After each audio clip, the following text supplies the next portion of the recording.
Blaf, bonjour, Africains, Africaines, Afrodescendants, Afrodescendantes, je vous salue. On continue les détracteurs du RPRAC.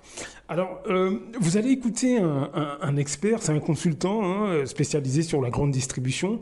Alors, il a fait, devant une commission sur la vie chère, il a fait une démonstration que je juge magistrale. Et donc, en fait, il a expliqué, vous allez entendre, je vais vous passer un extrait.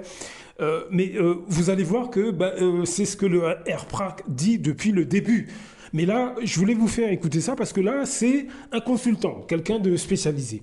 Je vous laisse écouter, on en parle tout de suite. On a dit, voilà une très belle opportunité pour que le groupe BL fasse bénéficier les Réunionnais de denrées venant de marchés. Et bien, c'est pas le cas. Ils ont repris exactement, et vous savez ce que disait Einstein, les mêmes causes produisant les mêmes effets. La situation d'Europe Market est toujours en difficulté, le sera de façon structurelle. Mais tout ça avec l'argent public. Donc vous vous rendez compte de l'excès où on en vient. Je parle devant des représentants, comment dirais-je, du peuple français. L'argent public a servi à un groupe mauricien à reprendre à bas coût une entreprise. Alors même, et j'en avais parlé d'ailleurs avec la présidente de région, Madame Huguette Bello, qui s'était intéressée à mes rapports, et elle m'avait posé la question, est-ce qu'il y a une alternative locale? Oui, il existait l'alternative locale. Mais vous savez pourquoi elle ne s'est pas manifestée? Parce que, à l'époque où ils ont voulu se manifester, ils n'avaient pas anticipé de tels abandons de créances. Donc c'était trop cher pour eux. Et là, je pense que la responsabilité de l'État local, je pense que ça mériterait une commission d'enquête sur ce sujet-là. Parce que vraiment là, il y a des pratiques qui sont quand même... Donc, pour répondre à votre question, non, le groupe IBL n'a pas changé la stratégie. D'ailleurs, le propriétaire... Alors, il faut rappeler que le propriétaire avant, c'était un propriétaire agricole, de propriétaire de terres où on cultive la canne à sucre, si je ne m'abuse, le groupe Adrien Bellier, si je ne m'abuse, c'est ça, qui a perdu beaucoup d'argent dans cette affaire. Et donc, la direction précédente que j'avais entendue dans le cadre de mon rapport avait signé un accord avec Intermarché et il continue à vendre des produits de marque Intermarché dans ses magasins. Donc, l'arrivée d'un acteur mauricien avec une grande expérience locale ne s'est pas accompagnée d'un changement de la stratégie. Et c'est ce qui, à mon avis, explique encore les problèmes structuraux.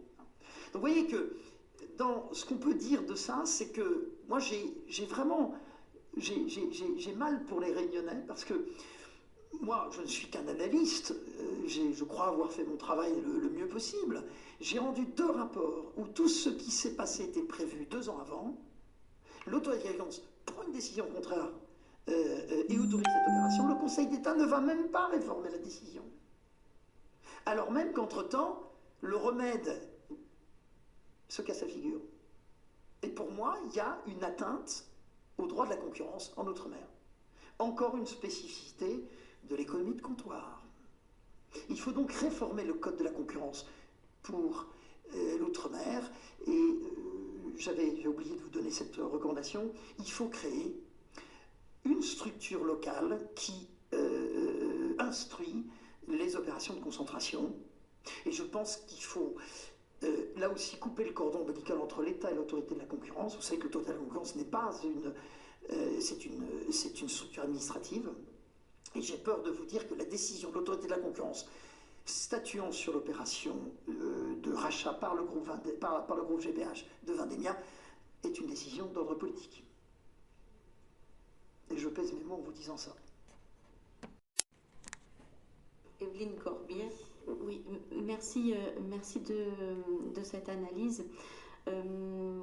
Je voulais juste faire le lien avec votre introduction en début de cette audition, où vous parliez de la force de travail, de la valeur du travail, de l'héritage historique de cette société, de cette économie dont vous dites que c'est encore une économie de comptoir. Vous parliez de l'abolition de l'esclavage, qui avait permis donc la libération des travailleurs, mais que les esclavagistes avaient été affranchis. Je voulais relier cette histoire, avait été indemnisés, pardon. Je voulais relier cet épisode de l'histoire à ce qui se passe dans des sociétés où on a des monopoles ou des duopoles, comme c'est le cas à La Réunion, pour ramener tout ça au travail. Parce qu'on ne s'explique pas non plus le taux de chômage important à La Réunion, de 18%.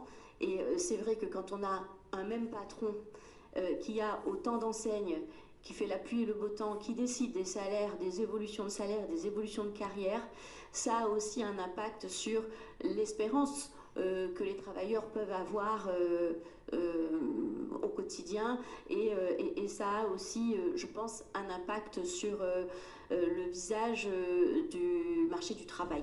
Donc je voulais vraiment le relier à ça, parce que très souvent on est taxé quelque part de ne pas avoir envie, de paresseux même parfois, de ne pas vouloir aller chercher du travail, mais la réalité c'est que il y a peu de patrons, et toujours les mêmes, pour un travail peu valorisé, avec peu d'espoir d'être valorisé aussi.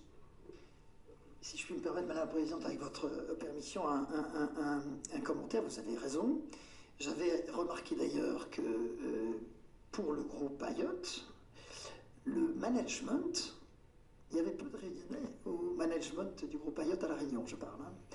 Et alors je me souviens que à l'époque où j'ai rendu mes rapports, ils ont été très médiatisés, donc ça n'a pas été simple pour moi, parce qu'évidemment, le groupe dont je parle a mis en cause mes rapports, enfin j'ai eu droit à tous les qualificatifs et noms d'oiseaux, mais je me souviens de l'argument de ces groupes, pas que le groupe Ayotte d'ailleurs, que je qualifierais de dominant, qui disait mais nous faisons travailler 4000 personnes à La Réunion, ce qui est vrai. Et moi je réponds, mais combien y aurait-il eu d'emplois s'il n'y avait pas eu un marché aussi concentré? 4000, 8000, 10 000, 15 000? Et j'avais démontré dans un de mes rapports où j'expliquais que quand vous prenez le petit commerce, j'avais fait quelque chose qui n'est pas qui est économique. Hein. J'avais relié le nombre d'emplois au mètre carré dans le petit commerce. Hein. Eh bien, j'avais démontré que pour une personne, pour le même mètre carré dans la grande distribution, on crée 10 emplois dans le petit commerce. Vous voyez? Donc, la question, ce n'est pas le nombre d'emplois, c'est quel aurait été le marché de l'emploi avec un modèle économique différent. Voilà, vous avez entendu, donc là, il y avait donc dans la première intervention, donc il y avait le consultant en question, j'ai oublié son nom. Je vous donnerai de toute façon le titre et la chaîne des vidéos. Et dans cette même intervention, il y a une dame, je crois qu'elle vient de la Réunion. Donc voilà, donc là, c'est un consultant, c'est pas moi qui parle. Maintenant, écoutez ce que disent des gens qui sont soi-disant des Martiniquais. Écoutez bien.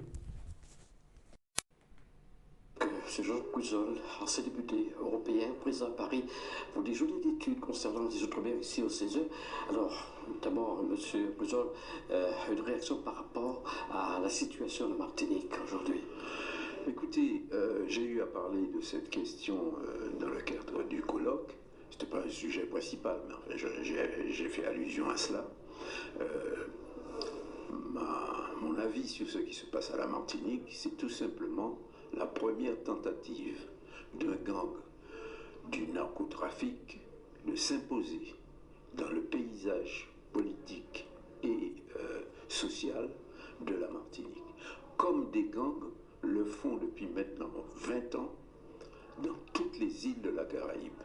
Chez nos amis jamaïcains, il y a 289 gangs.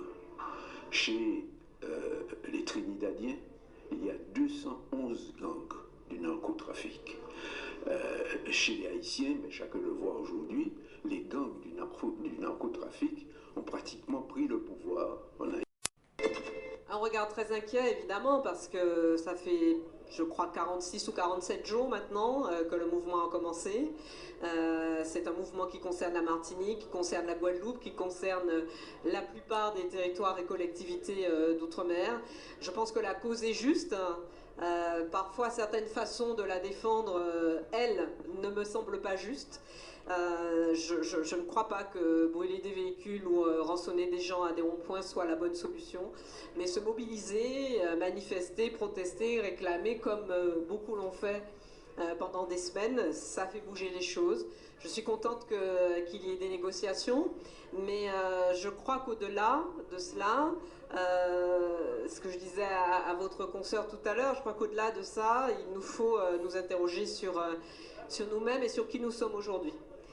Je considère que les Békés sont à 100% des Martiniquais, j'ai aucun problème avec ça, que le peuple martiniquais est composé d'une grande forme de diversité ou d'une forme de grande diversité. Donc voilà, vous avez entendu, alors c'est extraordinaire. Donc la première intervention, je vous donne le titre de la vidéo, c'est « Lutte contre la vie chère dans les Outre-mer ». C'est sur la chaîne Sénat. La deuxième vidéo, le deuxième extrait, c'est « Écoutez comment le nègre de maison, Jean Cruzol », ancien quelque chose, j'ai pas tout le titre. En tout cas, c'est sur la chaîne La Pause sans filtre. Et la troisième intervention, le titre, c'est « Lutte contre la vie chère en Martinique ». Réaction de Audrey Pulvar, c'est sur la chaîne Outre-mer News au News. Alors allez voir. Vous avez entendu quand même des Martiniquais parler vous imaginez d'un mouvement qui finalement où la population nous, Martiniquais, on dit que c'est trop, on n'arrive plus à suivre. Vous avez entendu les propos de comment il s'appelle, Cruzol, là. Jean Cruzol, et ça, voilà le profil de gens que nous avons sur toute l'échelle sociale, mes amis. Ils parlent comme ça dans des réunions, dans leur vie privée, avec à qui veut l'entendre. Voilà ce qu'ils font. Voilà ce qu'ils font. La deuxième interview d'Audrey Pulvar, vous avez vu comment elle est très tiède pour finalement encenser le courage du RPRAC. Vous avez vu comment elle est très tiède, et elle commence l'intervention en stigmatisant ces gens-là, en disant qu'ils rackettent les gens sur les ronds-points. Mais qu'est-ce que ça veut dire en fait ? Ce sont quoi, des terroristes, des délinquants? Alors que, vous imaginez, c'est un mouvement citoyen où les gens disent simplement que ça suffit. Il est bien. Alors, vous avez entendu un peu la violence que les acteurs de la grande distribution dirigent contre le peuple martiniquais. Il est évident qu'en face, les gens, on va réagir. Vous imaginez bien qu'on c'est pas avec le sourire et les discussions que les choses vont se régler. Voilà un peu le comportement de ces gens qui prennent un temps infini à cracher finalement, mais finalement sur leur pays, leur culture, mais tout en faisant croire qu'ils défendent la vérité, qu'ils défendent, qu'ils défendent l'honnêteté, etc. Alors que c'est absolument pas ça. Ils flattent le système de manière à eux faire leur place. C'est ce que j'ai dit dans la première centaine de vidéos que j'ai faites sur cette chaîne. Je décris le comportement de ces gens. Est-ce que vous comprenez qu'au plus haut niveau, nous avons des gens qui, économiquement, œuvrent contre nous de manière indirecte? Parce que eux, encore une fois, se placent à l'intérieur du système. Est-ce que vous voyez ce que je veux dire? Allez voir les vidéos et vous verrez que